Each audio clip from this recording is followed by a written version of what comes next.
అందుకే మిత్రులారా, ఈనాడు మీరందరూ ఆలోచన చేసి ఆనాటి చట్టం గురించి నేను చెప్పాల్సిన అవసరం లేదు.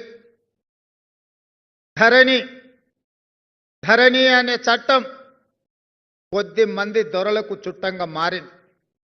ఈ ధరణి దరిద్రం ఒక ఎంఆర్ఓను పెట్రోల్ పోసి తగలబెట్టిన చరిత్ర ఈ తెలంగాణలో ఉంది. ఈ ధరణి దరిద్రం ఇబ్రహీంపట్నం ప్రాంతంలో జంట హత్యలకు కారణమైంది. ఈ రకంగా ధరణి దోపిడీ గురించి, ధరణి చట్టాన్ని అడ్డం పెట్టుకొని ఈ భూమి మీద ఆధిపత్యం చెలాయించి దోసుకోవాలనుకున్న దొరలకు మొన్న జరిగిన ఎన్నికల్లో ప్రజలు గుణపాఠం చెప్పి బంగాళాఖాతంలో విసిరేసిండ్రు. ఎన్నో కారణాలు ఉండొచ్చు మా గెలుపుకు, కానీ వాళ్ళ ఓటమికి ప్రధానమైన కారణం ఈ ధరణి అనే భూతాన్ని పెంచి పోషించి ఈ భూమి మీద ఆధిపత్యాన్ని సాధించాలని ఒక కుటుంబం, ఒక రాజకీయ పార్టీ అనుకోవడంతో వాళ్లకు గుణపాఠం చెప్పాలి, ఈ భూమికి విముక్తి కలిగించాలి అనే 4 కోట్ల తెలంగాణ ప్రజలు నిర్ణయించి ఈనాడు ఇందిరమ్మ రాజ్యాన్ని, ప్రజాపాలనను అధికారంలోకి తీసుకొచ్చారు. అందుకే ఆనాడు ఎన్నికల సందర్భంగా సమ్మక్క సారలమ్మ ఆశీర్వాదంతో, సోదరిమణి సీతక్క అండతో నేను పాదయాత్ర మొదలుపెట్టిన ములుగు సమ్మక్క సారలమ్మ జాతర రోజు చెప్పా, అక్కడ మొక్కి ఖచ్చితంగా అధికారంలోకి వస్తాం, ఈ ధరణి నుంచి విముక్తి కలిగిస్తామని చెప్పినాం.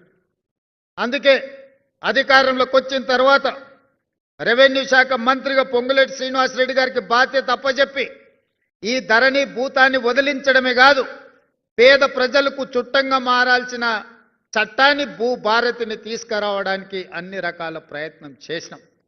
ఈనాడు భూభారతి ద్వారా లక్షలాది సమస్యలను సృష్టించి ఆ సమస్యలు పరిష్కారం కాక అధికారుల చుట్టూ తిరిగి అధికారులు కలవక కోర్టుల దగ్గర ఆత్మహత్యలు చేసుకునే పరిస్థితి తెలంగాణ పేద రైతాంగానికి వచ్చింది. ఈనాడు తెలంగాణ రాష్ట్రంలో భూమి గురించి చెప్పాలి అంటే ఇందిరమ్మ రాజ్యంలో ఇచ్చిన అగ్రికల్చర్ సీలింగ్ యాక్ట్ ద్వారా లక్షలాది ఎకరాల భూములు జాగీర్దారుల ద్వారా జమీందారుల దగ్గర ఉన్న భూములను ఆనాటి కాంగ్రెస్ ప్రభుత్వం సేకరించి దాదాపుగా 25 లక్షల ఎకరాల భూములను దళితులకు, గిరిజనులకు, పేదవాళ్లకు పంచిపెట్టిన చరిత్ర ఈ తెలంగాణ రాష్ట్రంలో కాంగ్రెస్ పార్టీకి ఉన్నది. ఇదే కాదు, గిరిజనులు, ఆదివాసీలు అటవీ ప్రాంతంలో భూమి హక్కులు లేకుండా భూమిలో వ్యవసాయం చేసుకుంటుంటే అటవీ శాఖ అధికారులు వాళ్ళ మీద దాడులు చేసి కేసులు పెడుతున్నప్పుడు 2006 అటవీ హక్కుల చట్టాన్ని తీసుకొచ్చి పోడు భూముల పట్టాలు 10 లక్షల ఎకరాలకు తెలంగాణ రాష్ట్రంలో ఇచ్చిన చరిత్ర ఈ ప్రభుత్వానికి ఉన్నది. ఇదే కాదు, ఈరోజు తెలంగాణలో పట్టా భూములు కావచ్చు, పోడు భూములు కావచ్చు, అసైన్మెంట్ భూములు కావచ్చు, వ్యవసాయ యోగ్యమైన భూములు 1,60,00,000 ఎకరాల భూములు ఈరోజు తెలంగాణ రాష్ట్రంలో రైతుల దగ్గర ఉన్నాయి. ఇంతకుముందు అధికారులు చెప్పినారు, భూ యజమానులు సర్వేల విధానం 1873లో తీసుకొచ్చిన చట్టం. అంటే దాదాపుగా 140 సంవత్సరాల పైగా ఈ చట్టం అమల్లో ఉంది. అయినా ఈ భూముల యొక్క సమస్యల పరిష్కారం కాలే, ఇంకా కొనసాగుతూనే ఉన్నాయి.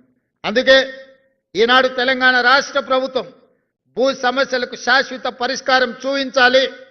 ఏ రైతులు కూడా తన భూమి యొక్క సరిహద్దులు తెలవకుండా తన భూమి పరాయి ఆధీనంలో ఉండడాన్ని సహించలేని వాళ్ళకు సహాయంగా ఉండడానికే ఈ లైసెన్స్డ్ సర్వేయర్ల వ్యవస్థను ఈనాడు మనం తీసుకురావడం జరిగింది. మిత్రులారా, మీరు ఆలోచన చేయండి.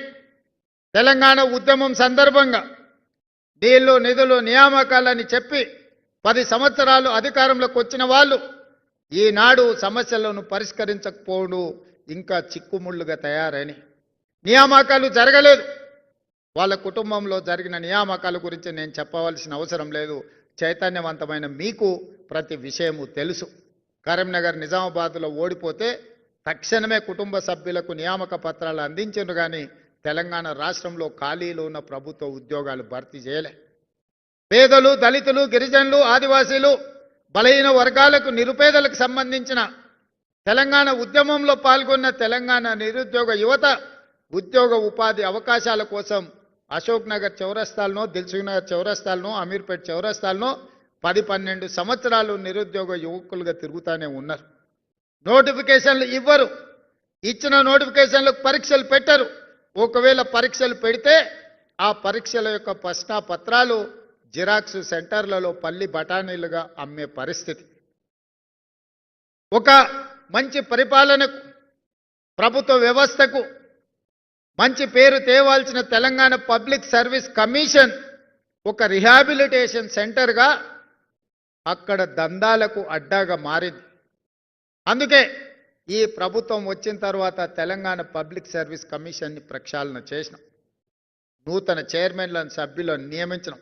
మొదటి సంవత్సరంలోనే 60,000 ప్రభుత్వ ఉద్యోగ నియామకాలు చేపట్టి లెక్కలు తప్పుతాయి, లెక్క పెట్టడానికి అవకాశం ఉండదు అని అనుకున్న వాళ్ళకు ఎల్బీ స్టేడియంలో ఎక్కడైతే మాకు ఉద్యోగ ప్రమాణ స్వీకారం చేసినామో అక్కడనే మొదటి సంవత్సరంలో ఈ 60,000 ప్రభుత్వ ఉద్యోగ నియామక పత్రాలు అందించి 4 కోట్ల తెలంగాణ ప్రజల సాక్షిగా మొదటి సంవత్సరంలో 60,000 ఉద్యోగ నియామకాలు ఇచ్చినాం.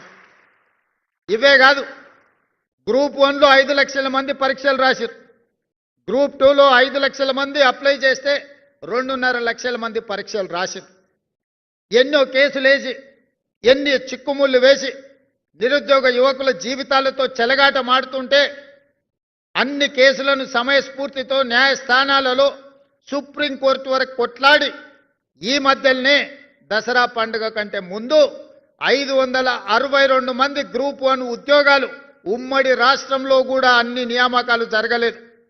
2011లో గ్రూప్ 1 పోటీ పరీక్షలు జరిగితే మళ్ళీ 2025లో 15 సంవత్సరాలు గ్రూప్ 1 నియామకాలు జరగకపోతే ఈ ప్రభుత్వం పరీక్షలు పెట్టడమే కాదు, ఫలితాలు ప్రకటించడమే కాదు, నియామక పత్రాలు ఇదే శిల్పారామంలో 562 మందికి స్వయంగా మేమే నియామక పత్రాలు అందించినాం. అదేవిధంగా నిన్ననే 783 మంది గ్రూప్ 2 ఉద్యోగాలు నిన్న నియామక పత్రాలు అందించడం జరిగింది. తొందరలోనే గ్రూప్ 3, గ్రూప్ 4 మొత్తం 11,000 ఉద్యోగ నియామకాలు తొందరలోనే వాళ్ళందరికీ నియామక పత్రాలు అందించబోతున్నాం. ఇవాళ లైసెన్స్డ్ సర్వేయర్లు దాదాపుగా 3,456 మందికి ఈరోజు మనం బాధ్యతలు అప్పజెప్పబోతున్నాం.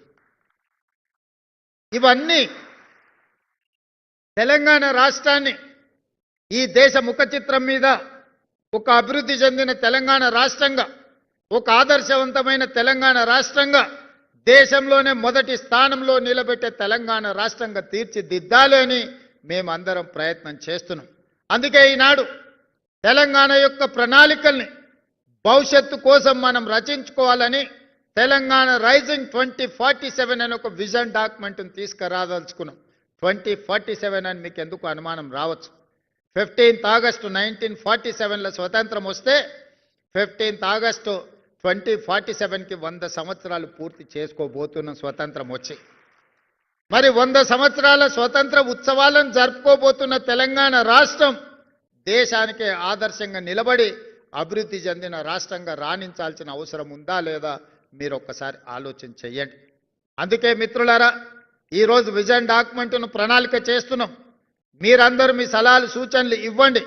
ఈ తెలంగాణ రాష్ట్ర ప్రభుత్వం ఏ చట్టం చేసినా ప్రజలను భాగస్వాములను చెయ్యాలని నిర్ణయించుకున్నాం. సమస్యలు తెలిసిన వాళ్ళను పరిష్కారం అడగడం ద్వారా వాళ్ళ సూచనలు తీసుకొని చట్టాలను చేసే ఆలోచన ఈనాడు మనం చేస్తున్నాం. అందుకే ఈరోజు విజన్లో మీరు పాల్గొనండి. రాబోయే 2047కి 1 ట్రిలియన్, ఈరోజు 2034కి $1 ట్రిలియన్ ఎకానమీగా, 2047కి $3 ట్రిలియన్ ఎకానమీగా తెలంగాణ ఆర్థిక పరిస్థితులను అభివృద్ధి చేయాలనుకుంటున్నాం. ఇవాళ దేశంలో తెలంగాణ రాష్ట్ర జనాభా 2.5%. దేశ ఆర్థిక వ్యవస్థలో మనం 5% ఈరోజు కంట్రిబ్యూట్ చేస్తున్నాం. ఈ 5%ని 10%కి కేంద్ర ప్రభుత్వం 2047లో $30 ట్రిలియన్ ఎకానమీగా మారాలనుకుంటుంది. ఆనాడు ఈ దేశ ఆర్థిక వ్యవస్థలో 10%ని తెలంగాణ నుంచే అందించాలన్న లక్ష్యంగా ఈరోజు మన ప్రభుత్వం చేస్తున్నది. ఆ లక్ష్యానికి చేరుకోవాలంటే మీ వంతు సహకారం ఉండాలి. వ్యవసాయం అభివృద్ధి జరగాలి. రైతుల సమస్యలు పరిష్కారం కావాలి. రైతే రాజు, వ్యవసాయం దండగ కాదు, వ్యవసాయాన్ని పండగ చెయ్యాలి. రైతు రాజు కావాలి అనంటే మీరందరు కష్టపడి పని చెయ్యాలి. మీ కష్టంలో నిజాయితీ, చిత్తశుద్ధి ఉండాలి. మీరు చేసిన శ్రమకు మీరు ఫీజు తీసుకోండి. తప్పులు చేయడం ద్వారా ఒక రైతుకు అన్యాయం చేస్తే అది మన కుటుంబ సభ్యులకే మనం అన్యాయం చేసుకున్న వాళ్ళం అవుతాం.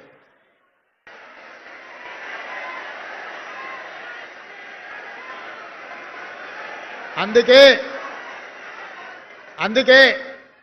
మీరందరు కష్టపడితే ఈ తెలంగాణ రాష్ట్రానికి, ఈ ప్రభుత్వానికి మంచి పేరు వస్తుంది.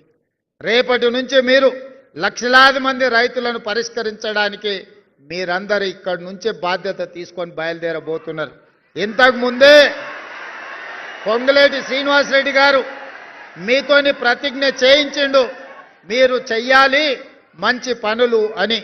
అందుకే ఈనాడు ఈ ప్రభుత్వం యొక్క ఆలోచనను, గురుతరమైన బాధ్యతను మీ భుజ స్కంధాల మీద పెట్టి గ్రామీణ ప్రాంతాలకు, తండాలకు, గూడాలకు పంపిస్తున్నాం. మాకెవరు ప్రతినిధులు లేరు, మాకెవరికి ప్రత్యేక సైన్యం లేదు. మా ప్రతినిధులు మీరే, మా సైన్యం మీరే. రేపు తెలంగాణ పునర్నిర్మాణం చేసేది మీరే. తెలంగాణ పునర్నిర్మాణంలో మీరు భాగస్వాములు కావాలి. మీరు ఈ తెలంగాణ రాష్ట్రాన్ని అభివృద్ధి చేయాలి. మీరందరూ అందుకు సిద్ధమేనా? మీరు తెలంగాణ అభివృద్ధిలో భాగస్వాములు కావడానికి సిద్ధమేనా?